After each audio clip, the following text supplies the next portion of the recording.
इस चुनाव में फालतू मुद्दों को ही असली मुद्दा घोषित कर देना चाहिए, बल्कि अब बाकी के 3 चरणों का चुनाव इस सवाल पर लड़ा जाना चाहिए कि चिलचिलाती धूप में होने वाली रैलियों में हिम मानव को लाया जाए या नहीं।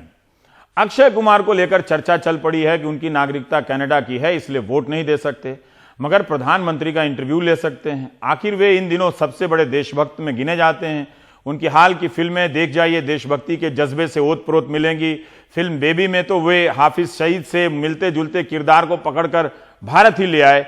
हॉलीडे में उन्होंने स्लीपर सेल खत्म कर दिया और टॉयलेट एक प्रेम कथा में शौचालय बनाने की सरकारी मुहिम को एक कामयाब फिल्म में ढाला और पैडमैन में सैनिटरी नैपकिन की मुहिम को बढ़ावा दिया।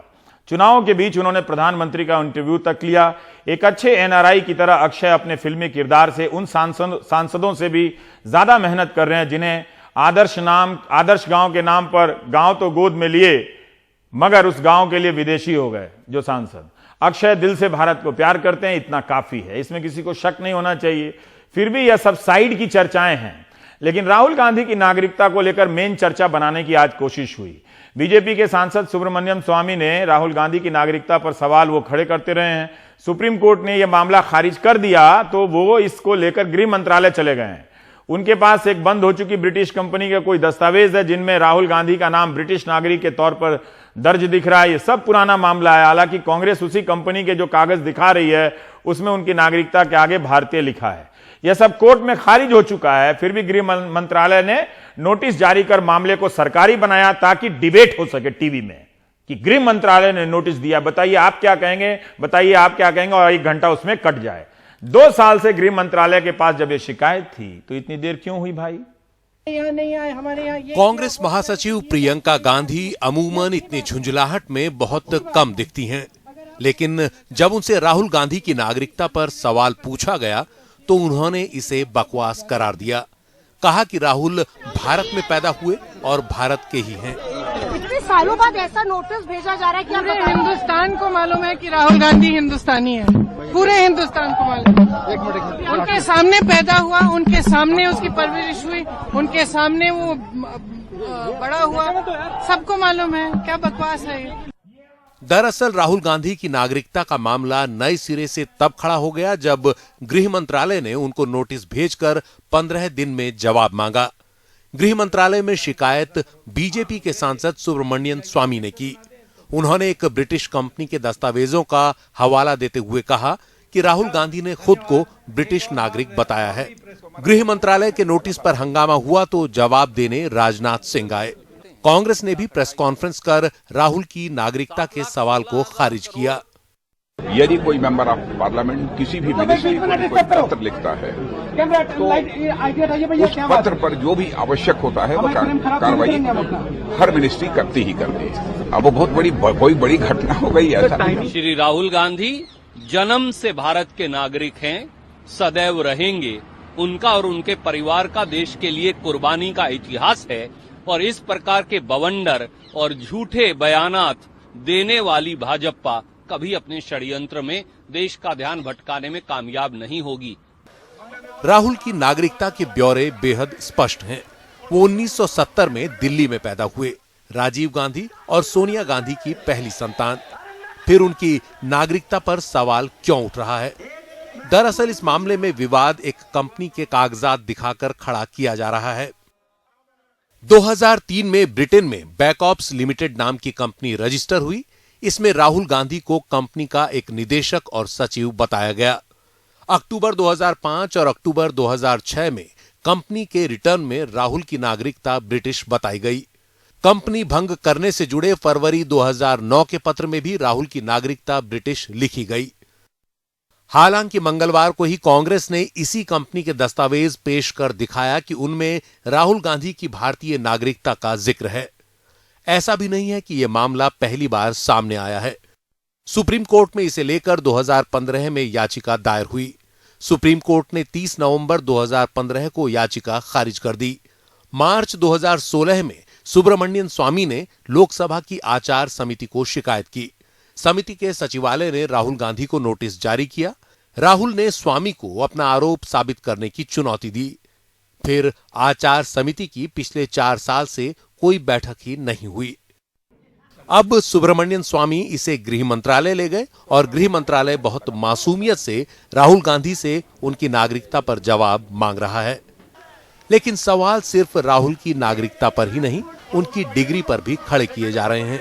राहुल गांधी ने अपने चुनावी हलफनामे में लिखा है कि उन्होंने ट्रिनिटी कॉलेज कैम्ब्रिज से 1995 में डेवलपमेंट स्टडीज से एमफिल किया है। राहुल की इस डिग्री पर बीजेपी ने बहुत संजीदा सवाल उठाया।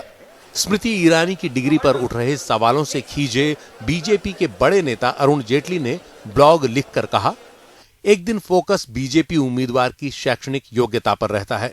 इस बात को पूरी तरह भुलाकर कि राहुल गांधी की शैक्षणिक साख का पब्लिक ऑडिट हो तो शायद बहुत सारे सवालों के जवाब न मिले।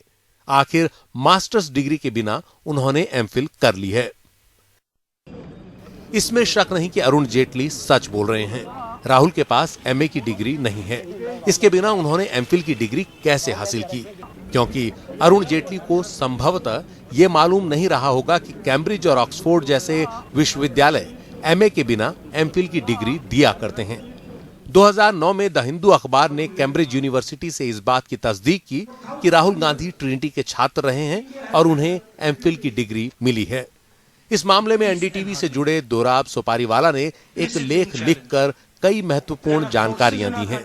दोराब सुपारीवाला के मुताबिक ऑक्सफोर्ड और कैम्ब्रिज यूनिवर्सिटी एमए की डिग्री नहीं देती। एमए की डिग्री यहां बीए करने वाले किसी भी शख्स को पैसे और आवेदन देने पर दे दी जाती हैं। ये दिखाने के ही काम आती हैं। असली पोस्ट ग्रेजुएट होने के लिए आपको एमफिल, डीफिल या पीएचडी की पढ़ाई करनी पड़ती है। तो राहुल की नागरिकता का सवाल हो या उनकी डिग्री का, इस पर उठाया जा रहा विवाद फिलहाल गैर जरूरी लग रहा है। तो हमारा बहुत पुराना है, लगातार चलता है। राहुल भारतीय हैं और उनके पास एमफिल की डिग्री है, सच यही है।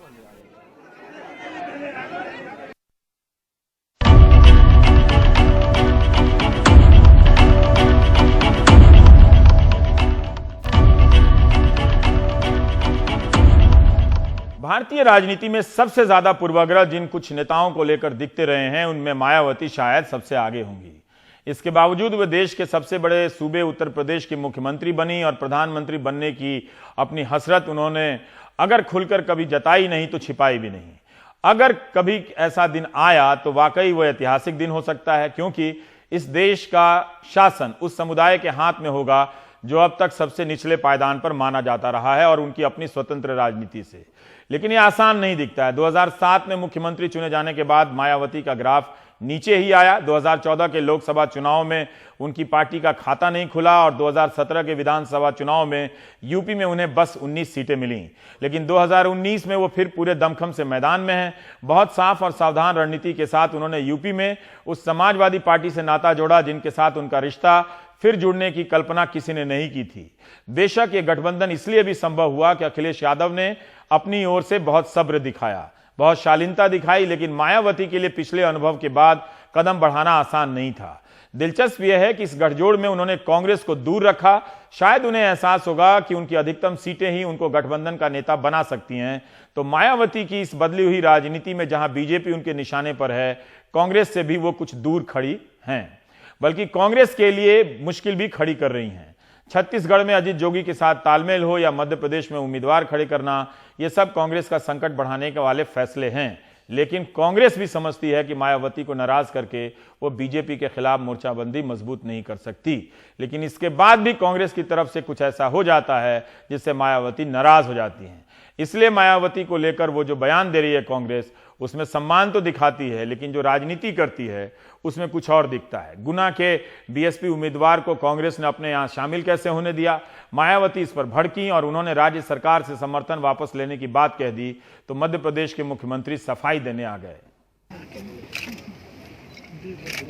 मध्य प्रदेश के गुना में बीएसपी और सपा के साझा उम्मीदवार लोकेंद्र सिंह राजपूत, उन्हें कांग्रेस उम्मीदवार ज्योतिरादित्य सिंधिया और बीजेपी उम्मीदवार केपी यादव का मुकाबला करना था। लेकिन सोमवार को वो कांग्रेस नेता ज्योतिरादित्य सिंधिया के साथ माला पहने खड़े नजर आए। पता चला वो अपनी उम्मीदवारी छोड़ कांग्रेस में शामिल हो गए हैं। नाराज मायावती ने ट्वीट किया, सरकारी मशीनरी के दुरुपयोग के मामले में कांग्रेस भी बीजेपी से कम नहीं। एमपी की गुना लोकसभा सीट पर बीएसपी उम्मीदवार को कांग्रेस ने डरा धमकाकर जबरदस्ती बैठा दिया है, किंतु बीएसपी अपने सिंबल पर ही लड़कर इसका जवाब देगी और अब कांग्रेस सरकार को समर्थन जारी रखने पर भी पुनर्विचार करेगी। मायावती की इस चेतावनी के बाद सबको मध्य प्रदेश विधानसभा का गणित याद आने लगा। विधानसभा की 230 सीटों में बहुमत का आंकड़ा 116 का है। कमलनाथ की सरकार के पास 120 विधायकों का समर्थन है, जिनमें कांग्रेस के अपने 113 और 4 निर्दलीय विधायक हैं, जबकि बसपा के 2 और सपा के 1 विधायक का समर्थन भी कमलनाथ को हासिल है। यानी मायावती अपनी धमकी पर अमल करती हैं तो सरकार गिरेगी नहीं, लेकिन कुछ कमजोर जरूर पड़ जाएगी। शायद इसीलिए राज्य के मुख्यमंत्री कमलनाथ को यह बयान देने की जरूरत महसूस हुई कि बसपा और हमारा लक्ष्य एक ही है, बीजेपी की विदाई। हमारा लक्ष्य एक है, हमारी विचारधारा एक है, हमारे बीच कोई मतभेद नहीं है। यदि कोई गलत फहमी हुई होगी तो उसे मिल बैठकर दूर कर लेंगे। हमारे बीच कोई मनमुटाव नहीं है। लेकिन मायावती के लिए मामला मध्य प्रदेश भर का नहीं है। वो बार बार ये दोहराती रही हैं कि कांग्रेस और बीजेपी एक जैसी हैं। इन चुनावों में उन्होंने कांग्रेस को बिल्कुल किनारे रखा है। दिलचस्प यह है कि इसी दौरान वो समाजवादी पार्टी के बेहद करीब आई हैं। कन्नौज में सपा उम्मीदवार डिंपल यादव ने बाकायदा उनके पांव छुए और आशीर्वाद लिया, जबकि मैनपुरी में उन्होंने अपने धुर विरोधी रहे मुलायम सिंह यादव का हाथ थामा, उनको जिताने की अपील की। आज आप लोग अपने इस बने गठबंधन के उम्मीदवार के समर्थन में मेरे साथ साथ सपा प्रमुख श्री अखिलेश यादव को भी सुनने के लिए यहाँ मैनपुरी शहर में इकट्ठा हुए हैं। आपकी इस अपार भीड़ व भीड़ के जबरदस्त जोश को भी देखकर ऐसा लग रहा है कि इस बार चुनाव में आप लोग अपनी इस मैनपुरी लोकसभा की सीट से सपा संरक्षक श्री मुलायम सिंह यादव जी को यहां से रिकॉर्ड तोड़ वोटों के अंतर से इनको ऐतिहासिक जीत जरूर दिलाएंगे। दरअसल ये 2 तस्वीरें बताती हैं कि मायावती किस तरह बदली हैं और उन्होंने राजनीति में कैसे एक वैचारिक लचीलापन दिखाया है। कांग्रेस और बीजेपी से समान दूरी बरतने की जो पुरानी समाजवादी राजनीति रही थी, उस पर शायद ये मायावती का ही दबाव है, जिसकी वजह से सपा अमल करती नजर आ रही है। हमारे सहयोगी मनोरंजन भारती ने सूत्रों के हवाले से रिपोर्ट की थी कि प्रियंका गांधी बनारस से इसलिए भी खड़ी नहीं की गई कि मायावती उनको समर्थन देने को तैयार नहीं हुई। बेशक सोनिया और राहुल के लिए उन्होंने रायबरेली और अमेठी सीटें छोड़ी हैं और इसे भी उनकी वैचारिक रणनीति का हिस्सा मानना चाहिए। देखना है कि 2019 इस रणनीति के क्या नतीजे देता है।